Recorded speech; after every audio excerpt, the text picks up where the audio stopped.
So Mary Kay said in that conversation that it's easier to get a quarterback now.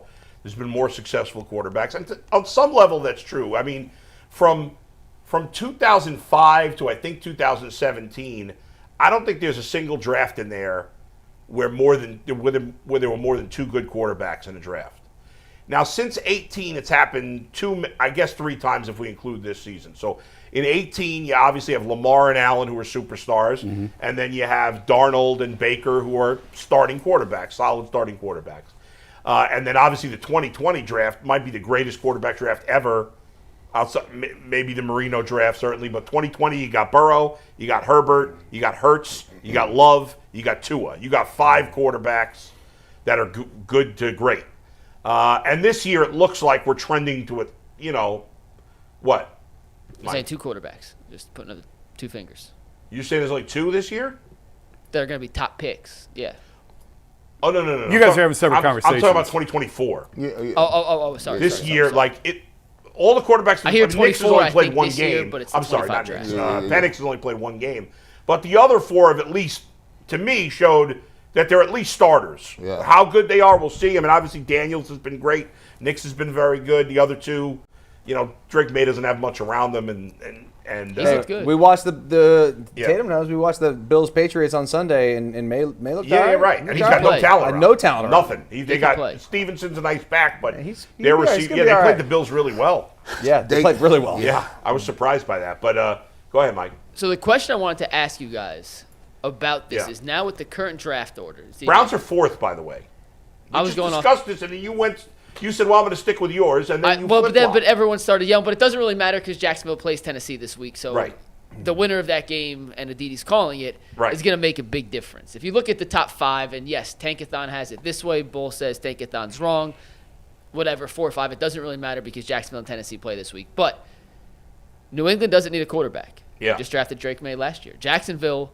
It would be shocking if they just signed Trevor Lawrence to that contract extension and they took a quarterback. Yeah. Tennessee does need a quarterback. But if somehow the Cleveland Browns end up with a top 4 or 5 pick and the teams ahead of them don't necessarily need quarterbacks, do you believe Jimmy Haslam in this front office could pass up on the opportunity to draft a Cam Ward or a Shedeur Sanders if one of those 2 in particular were to fall to wherever the Browns They're not going to fall. That's not going to happen because – bring that up again, please. Put that draft order back up. Okay, so the Giants will take a quarterback. The Patriots won't, but neither will the Jaguars. One of those 2 teams will trade. Absolutely. Because somebody's going to trade up. Now, maybe it's the Browns.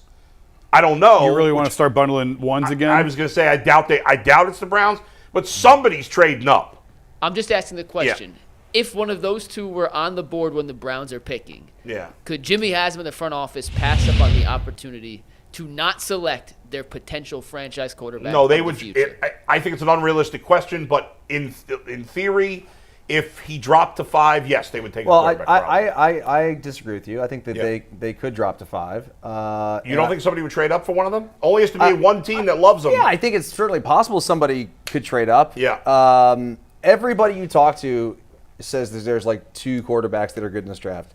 And even then, are we really sure? Like, I've watched a ton of Shedeur Sanders. I think he's a hell of a college player. I don't know how he translates to the NFL. I don't know. And there's also the baggage of Dion. Like, does he want to be in the situation where he gets selected? So there's other factors that go into that pick. Could the Browns pass on a quarterback? They could, yeah, absolutely they could. If they decide that they would like to do what I suggest they should do, which is go back to the drawing board, build the offensive and defensive lines with a pass rusher and with a tackle, and then go quarterback mid-round, and then the next year you go back for the quarterback. That's my thought. But I don't think it's unreasonable to think that they could be at 5. There could be a quarterback that's one of those top 2 guys there, and they pass. I don't think it's crazy. Okay. By the way, just for context, McShay, you can pick any draft analyst you want. McShay has Ward as his 11th overall prospect and Sanders as his 13th overall prospect. Yeah, there's a chance that I think that one of them will go in the top 5. There's a chance that neither goes in the top 5. I'll be stunned if they don't. That's just the way it goes almost every year with these quarterbacks. When teams are building out their drafts and you're looking ahead, they're already looking to 2026. Now, do you know exactly who that quarterback is? No. But you can look at the list and say, okay, well, there's 2 guys, consider this year, there's probably 4, 5, or 6 next year that we're looking at that we think right now we like, and we need another year's worth of data to collect on them and whatever else. So how many times we said, first of all, you have to trust the evaluators that you have in place. Now, if you're going to keep Andrew Berry and you're going to keep this front office, then you have to trust their opinion on things. And I just got done saying they really liked DTR. They thought he had a good camp. It has not translated to the field. But if you're going to trust them to be the GM and you have to trust their evaluation skills, if they pound on the table and say Cam Ward is the guy, we have to go get Cam Ward, then you have to trust that.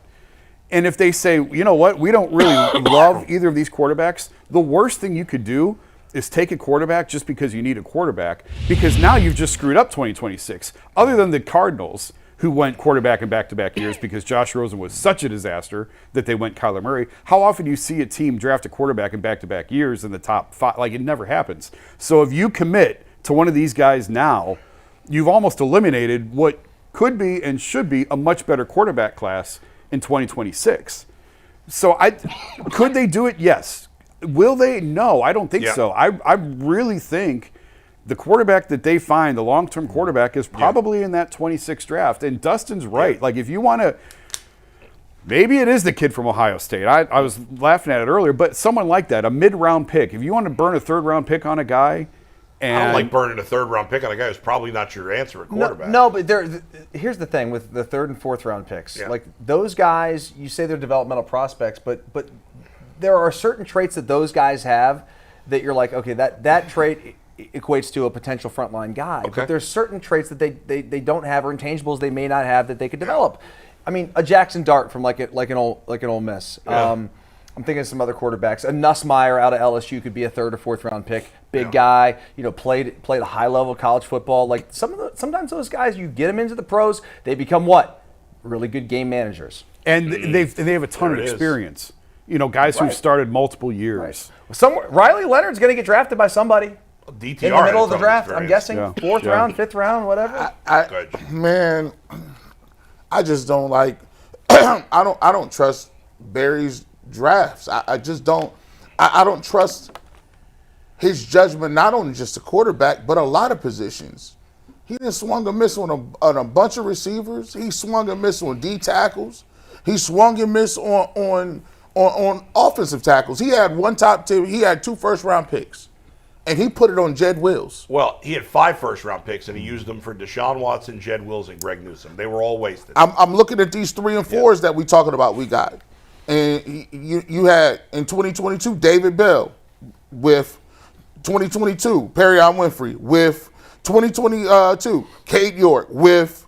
You had Greg Newsome. I mean, that's a 26 overall pick, but Greg Newsome probably won't be on this team for a second contract. Nope. James Hudson, Anthony Schwartz, Tommy Togiai. Like, come on. Like, I'm looking at these picks, and I'm like, Jed Wills, Jordan Elliott, Jacob Phillips in the third, Harrison. Like, these guys is third and fourths, and they on the street somewhere. So, look, I don't trust him to pull up and say, this is a quarterback we're going to identify. And to be honest with you, like you said, Dustin, Stefanski, the quarterback whisperer, which quarterback has he whispered to great success? So why would I trust that they even get one of them third or fourth round picks and he turns them into something? Yeah. Too often, I don't think people realize how much the owner drives quarterback conversations.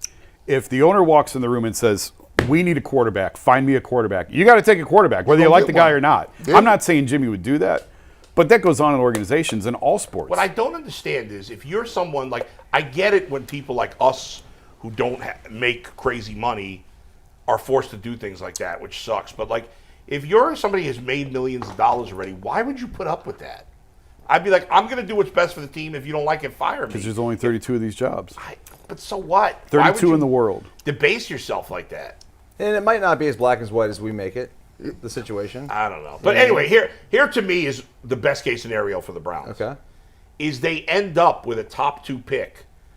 It feels like neither of these quarterbacks is going to be an elite quarterback. Just to the point of what Mikey said. Yeah. Okay. You gave McShay's big board, 11 right? for Ward, 13 for Sanders. Yeah. No, but I've also seen other gurus have the top quarterbacks like Shedeur at like 15, right, and then 21, and then like Beck is like at 32. Like, so there's no, I haven't seen a consensus where quarterbacks on a big board, Yeah. like a top 100 board, are in the top 10. Exactly. So if these guys are not really worth top picks, We can't say that.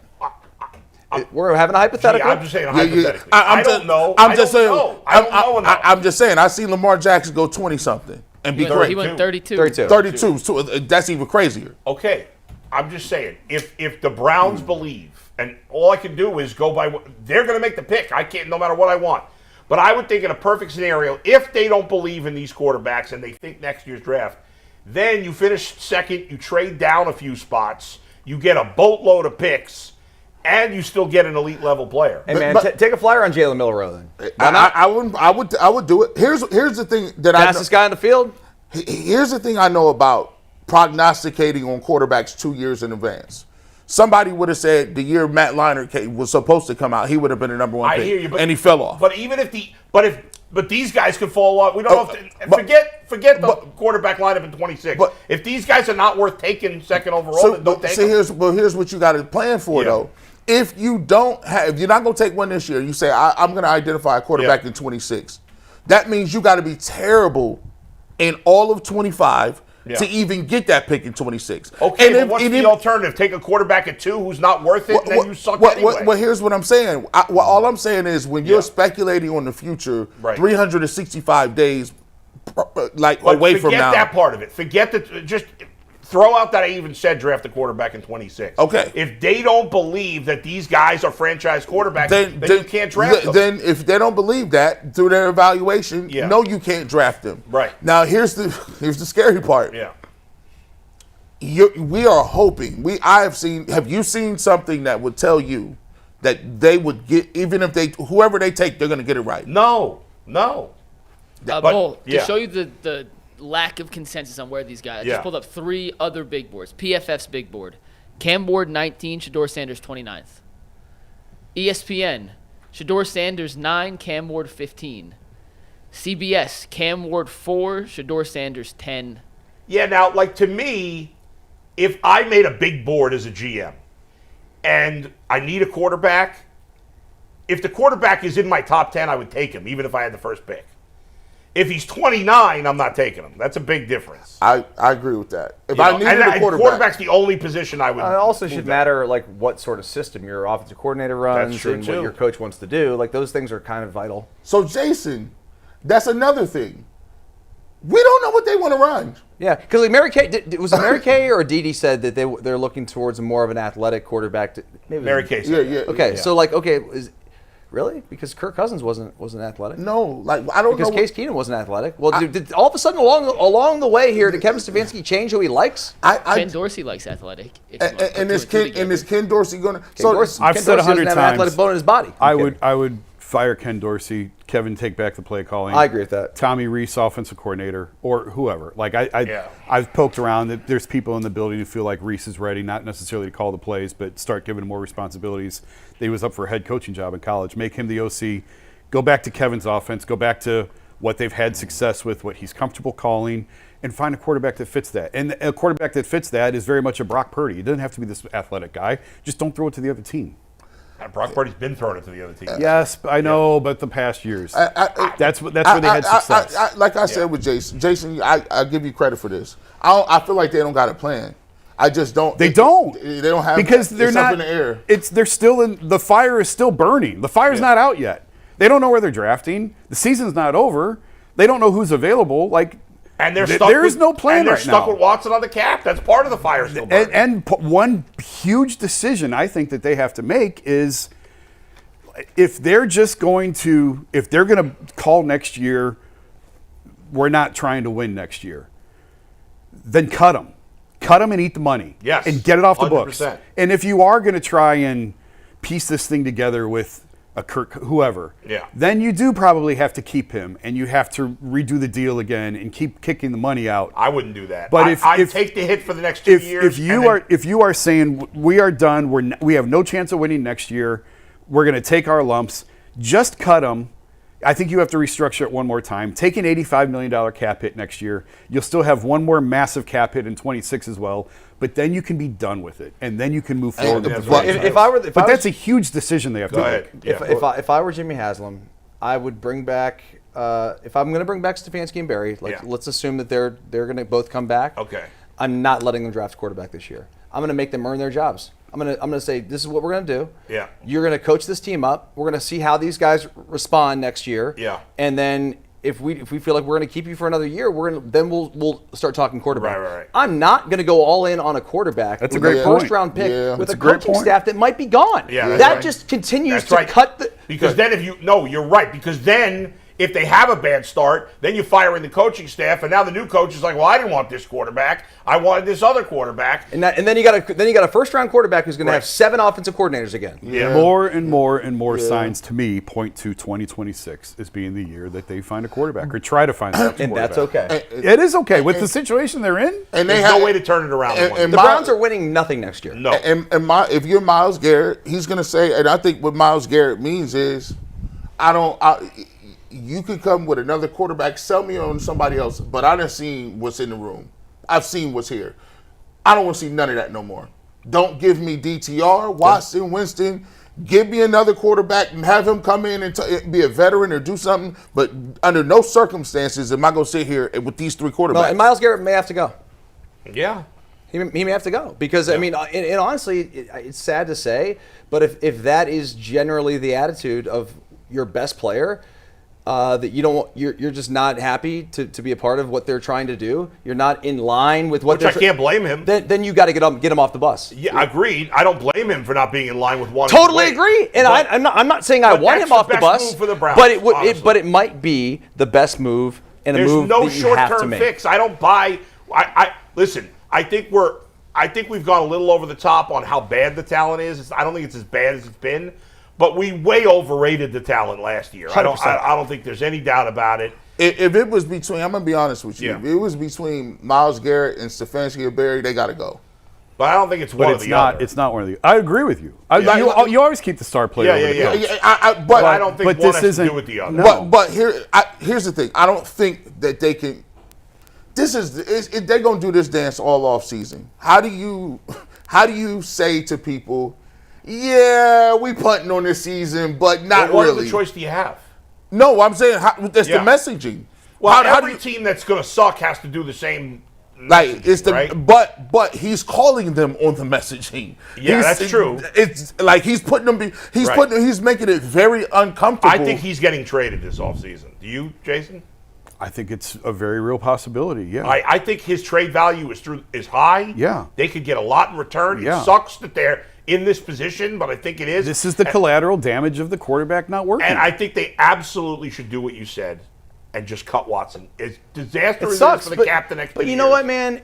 Eat the pill and as and much of move a on. pill, painful of a pill it is to swallow. Yeah. It's a bigger pain in the ass having the gnat on your ass, just essentially. Yeah. I mean, I'm saying he's a gnat, but I mean, it's a distraction. It's always going to be there. Yeah. It's like something that you just want to just get rid of. You want to move on. That's right. Like it's admitting a bad mistake. We all know it already. Anybody ever been divorced? Yeah. Listen, you sign the papers. Sometimes it's just better to sign the papers and say, you know what, it's not worth the fight. I've talked to enough people, enough players on that team. I don't know how you bring him back into the building.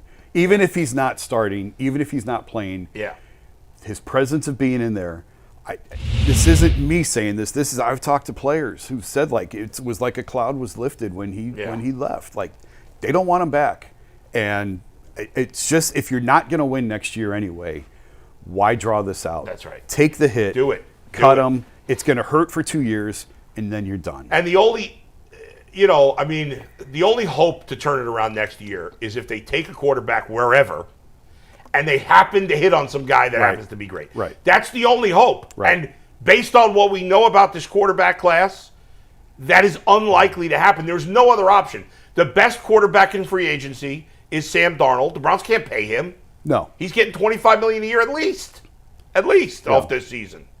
And if why, he has a playoff run, he's going to get even more. Why would you commit big money to a guy who's had one good year? Exactly.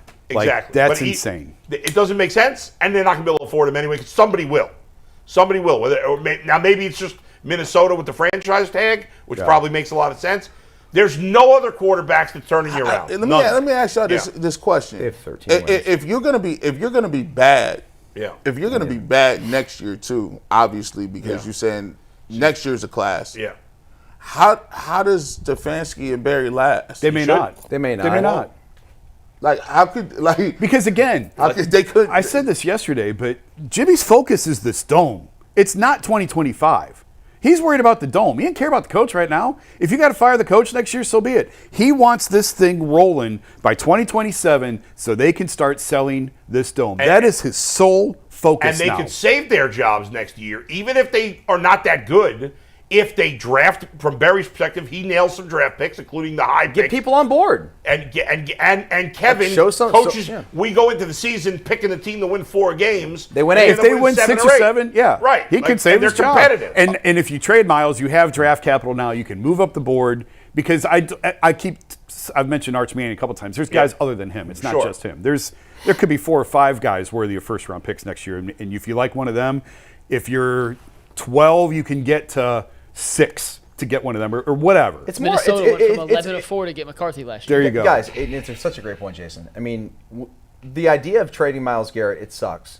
But the idea of having first-round picks that you have in your possession that you don't have to earn by losing, it makes things so much easier as a franchise and organization for next year. That's right. To actually go out and try to win. And to try to build something knowing that you're going to eventually get that quarterback, develop that quarterback. Yeah, and if they don't and they finish with 2, 3, 4 wins, then everybody's gone. No doubt. Next year. Look, man, I get it. I understand it. You know, it's a sound way to think about certain things, but just for the soul of what football stands for, it just goes to show you how bankrupt the Browns are. Like, the Ravens don't trade Ray Lewis. The Ravens don't trade Ed Reed. T.J. Watt is going to be there forever, and you are an organization that can't even keep your best. It's a lottery ticket to get a Hall of Famer. That's the top 5 generational player at his position, and it says a lot about the ineptitude of everybody in that building that you can't even get picks correct. That you have to trade a generational player just to be competitive to get picks that you're going to screw up. That's completely that you're going to screw up. And it's like, yo, you want people to show up to your domes and do all this other type stuff. Can you imagine if they had to trade Jim Brown?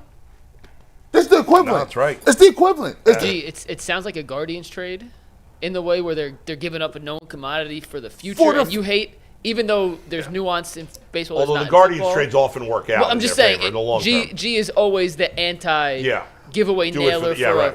I know it's hard. It's hard. And the Browns just did it. They just did this. They just did it a few years ago. So that's why it's so hard for me to sit here. We all sat here and watched 1-31. Every single week, you knew you turned on the Browns game. They had no shot of winning. Nobody wants to do this. But they're running. But when Jimmy Haslam says, "I'm cool," like I feel like I'm satisfied. Look, we just did 1-31. Yeah. Everything about him says we cool with that. Like you said, it's the dome. You're trading. Think about this. It's one of the top 5 players in the league, and you're trading him because you can't get anything else right. Yeah. By the way, it's worse than 1-31.